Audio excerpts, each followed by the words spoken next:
చింతలపూడి పట్టణంలో గత కొద్ది రోజుల నుంచి కురుస్తున్న భారీ వర్షాల కారణంగా పెద్ద చెరువు దిగువన ఉన్న పంట పొలాలు ముంపునకి గురవుతున్న సమస్యని చెరువు సంఘం మరియు రైతులు స్థానిక ఎమ్మెల్యే సొంగ రోషన్ కుమార్ దృష్టికి తీసుకుని రావడం జరిగింది. ఎమ్మెల్యే వెంటనే స్పందించి అట్లూరి శ్రీనివాసరావు ద్వారా చెరువు అలుగు పూడిక తీయించి ఏర్పాటు చేయడం జరిగింది. సమస్య తెలిపిన వెంటనే స్పందించిన స్థానిక శాసనసభ్యులు సొంగ రోషన్ కుమార్ కి రైతులు ధన్యవాదాలు తెలిపారు.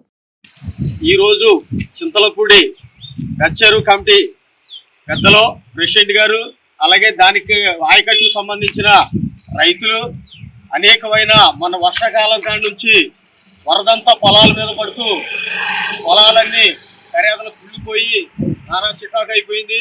దీనికి స్పందించి పెద్దలో ఈ కమిటీ అందరూ కలిసి అలాగే అంజిబాబు గారు, మన పటాభి గారు, అట్లా వాసు గారు, గుల్లి గారు, అట్లా మన సొంతూరు పెద్ద వెంకటేశ్వర రాజేష్ గారు వీళ్ళందరూ కలిసి జానీ గారు ఎమ్మెల్యే గారిని అయ్యా మా పంటలు ఇలా పాడైపోతున్నాయి, మాకు అలుగు కాలువ నీళ్ళు అనేది వాయ మీద పడిపోతుంది, ఆ కాలువ ద్వారా నీళ్ళు వెళ్ళలేదు కనుక మాకు దీన్ని కొద్దిగా ముక్కులైన్తో ఆ పనికైనా మీరు చేపిస్తే కొద్దిగా బాగుండని చెప్పేసి ఆ చెరువు కమిటీ పెద్దలో పటాభి గారు ఫోన్ చేసి మాట్లాడటం జరిగింది.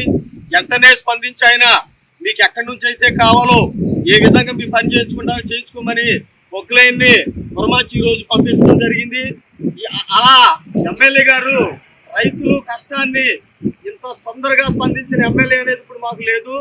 ఆ ఎమ్మెల్యే గారికి మేము రైతుల పరంగా ఎంతో ధన్యవాదాలు చెప్తున్నాం. ఈ రోజు నుంచి ఆ పని అనేది స్టార్ట్ చేయడానికి ఇక్కడ పెద్దల ద్వారా అందరం కలిసి వచ్చాము. ఈ పనిని చక్కగా కార్యక్రమం ఎంతో సంతోషంగా